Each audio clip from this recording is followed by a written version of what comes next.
Bienvenidos a la tercera parte y estamos con Alfredo Jalife en Vivimos en un régimen barbárico, Ayotzinapa nos despertó. Soy su servidora en contestación, la radio independiente Marlene Briones, y nos estaba hablando la segunda parte justamente del Tratado de Libre Comercio.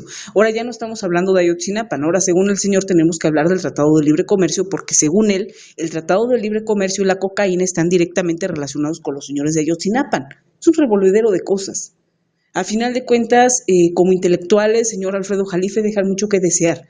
No conecta las preguntas, no conecta los temas, es un revoltijo de cosas y yo no dudo que en algún momento me vaya a salir como Raúl Castro hasta con el calentamiento global. Pero bueno, vamos a dejarlo continuar y habla de una parte muy importante, voy a regresar un poco la cinta, y habla justamente del Tratado de la Libre Cocaína, según él, ¿no? Vamos a dejarlo continuar, voy a regresar un poco la cinta para retomar lo que el doctor Alfredo Jalife estaba diciendo. Comenzamos. Razón. Es decir, el Tratado de Libre Comercio yo siempre le llamé el Tratado, el TLC bis, que era el Tratado de Libre Cocaína. En el momento de abrir la frontera, se abre el paso a la libre cocaína, que naturalmente tiene el máximo comprador del mundo, que es Estados Unidos, que además vende armas a los cárteles mexicanos, que están mejor pertrechados que el mismo ejército. Entonces se ha creado, y esto no es de 2 años, esto viene desde mucho atrás, estamos hablando prácticamente desde los años 60 del siglo pasado. Y todos son corresponsables porque el sistema político es de partidos y los 3 grandes partidos de México son corresponsables de esa situación. Entonces, no es sencillo, aún con este gran despertar maravilloso de los jóvenes que nadie se esperaba, bueno, nadie, yo sí siempre me lo esperé, porque siempre dije que, lo digo con humildad y rigor, que la única salvación de México son sus jóvenes, pero no es fácil deshacer rápidamente de un día a otro un sistema putrefacto que hay que enterrar, y otra es dar la génesis a un nuevo sistema. ¿Y habría alguna opción? Bueno, evidentemente aquí está hablando con la génesis, los jóvenes y un revoltijo otra vez de cosas, ¿no? Contestándole su relación, volviendo a lo del Tratado de Libre Cocaína, antes de que nos dé un mensaje esperanzador a los jóvenes, mire, debe decirle que a final de cuentas NAFTA no tiene el fin desde ninguna manera de intercambiar ningún tipo de droga. La delincuencia se dio adyacentemente por la apertura de las fronteras, pero le voy a decir una cosa, también hubo un exceso de vigilancia justamente para que no se introdujeran drogas a Estados Unidos. Ahora bien, el abuso de los cárteles y los compradores son una situación muy diferente a NAFTA. Si de todas maneras NAFTA se acabara, de todas maneras, señor Jalife, existiría el narcotráfico, solamente que esta vez no tendríamos un flujo de comercio en dinero rentable. Eso es lo único que pasaría. ¿Usted cree que disolviendo el Tratado de Libre Comercio, los narcotraficantes se van a ir? No diga estupideces, por Dios. Ellos, con la frontera cerrada o abierta, siguen ejerciendo. De todas maneras, cuando el 11 de septiembre del 2001 Estados Unidos puso seguridad en su frontera, de todas maneras los narcotraficantes siguieron sus actividades, independientemente de lo que hubiera pasado o no. Entonces, ¿qué? Si le quitan los negocios a las empresas mexicanas que han logrado establecer su mercado en Estados Unidos, ¿va a detener a los narcotraficantes? Yo pienso que no solamente van a afectar empresas, esa es la verdad. Los narcotraficantes necesitan ser combatidos por aparte, necesitamos a la agencia de la DEA en México teniendo más poderes, porque a final de cuentas México no le da los suficientes poderes a la DEA, y eso es una mentira.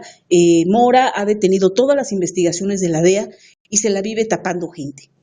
Esa es la verdad.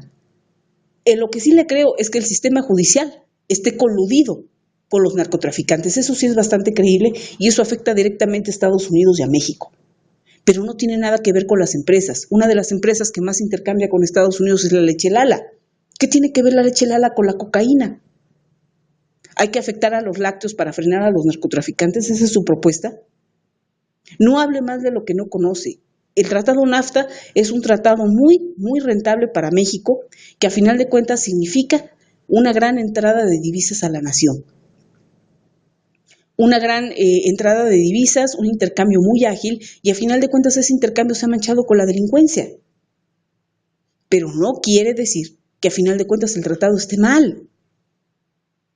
¿Por qué extinguir lo bueno para erradicar lo malo?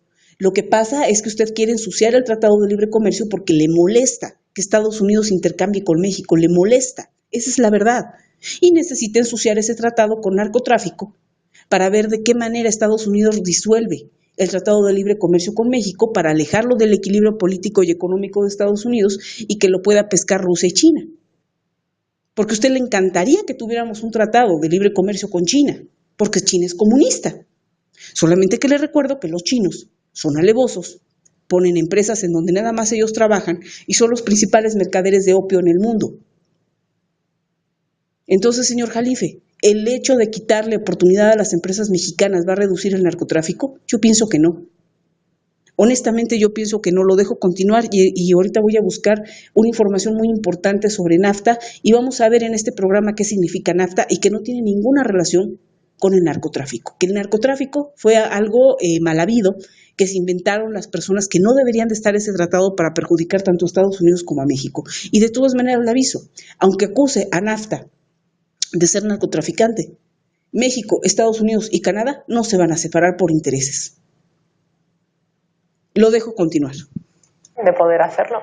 Bueno, hay dos. Una sería de una manera transitoria escoger los mejores elementos de la sociedad mexicana, que los hay, que han sido excluidos por la bola de bandidos que nos han gobernado.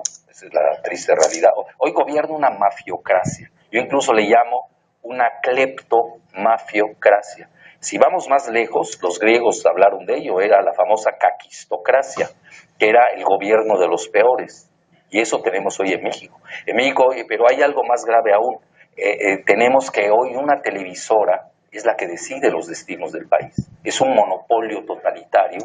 A ver, ahora primero se va a decir que a final de cuentas la cacocracia es la que dirige el destino del país. Y a final de cuentas yo les recuerdo que en esa cacocracia está Morena, está el PG, está Martín Batres, y todos ellos conforman una cacocracia. No solamente el PRI, no solamente el PAN. A final de cuentas México está regulado por mafias, pero desde hace muchos años y de parte de los tres partidos. No me diga que no hay mafias en la UNAM, no me diga que no hay mafias en el ISSSTE, no me diga que no hay mafias en Morena, por Dios. Señor Jalife, pues no sea tan tendencioso, ya cambió otra vez de tema, ¿no? Pero bueno, contestándole anteriormente a lo que usted estaba citando en Telcán, me fui a algunas páginas oficiales de algunos diarios importantes y quiero decir que a final de cuentas, ¿qué es el Telcán y qué beneficios trae? Y más o menos cuáles son los números de intercambio. Y fíjense, el comercio entre los países de Telcán creció 128% desde que el acuerdo entró en vigor, lo que significó pesar de 297,000 millones de dólares en 1994 y 679,000 millones de dólares en el 2000. Las tres naciones comercian trilateralmente 1,800,000 millones de dólares cada día. Señor Jalife, le quiere quitar a México 1,800 millones de dólares por día. ¿Por qué? ¿Por unos pinches gramos de cocaína? Perdóneme, pero ese es el problema de menos. A final de cuentas, si los mexicanos no vemos este dinero, es porque definitivamente se queda atorado en muchas situaciones en donde la dispersión del dinero no está llegando a las familias. Otra vez enfrentamos el problema de la distribución, pero de ninguna manera es un problema de narcotráfico. Yo opinaría que el problema de la distribución es todavía mayor que el del narcotráfico, porque fíjese las cifras, son 1,800 millones de dólares por día que la gente no está viendo. Eso sí me preocupa. La cocaína no me preocupa, al final de cuentas eso es de las agencias, eso es de la violencia en el norte, pero al final de cuentas aquí tenemos un problema más importante que es la distribución. La zona de libre comercio creada por Telcán representa un mercado potencial de 406 millones de habitantes que producen más de 11 billones de dólares en bienes y servicios. La progresiva eliminación de barreras de comercio y la apertura de los mercados han favorecido el crecimiento económico y prosperidad de los tres países. Esa es la verdad, tenemos crecimiento gracias a este tratado y ahora México medio puede soportar la caída de los precios del petróleo gracias a este tratado. Señores, a final de cuentas hay que aprender a pensar con la cabeza y no con el estómago. Quizá los norteamericanos nos caigan mal o estemos resentidos por los territorios que nos quitaron en el siglo pasado y antepasado, pero necesitamos poner la cabeza fría y no dejarnos llevar por emociones estúpidas. Ni la izquierda va a hacer nada, ni nada de ellos puede hacer absolutamente nada por esos territorios. más que la inteligencia de los mexicanos. Señores, se me acaba el tiempo, estamos terminando la tercera parte, vamos a la cuarta y seguiremos hablando de algunas cifras del Telcan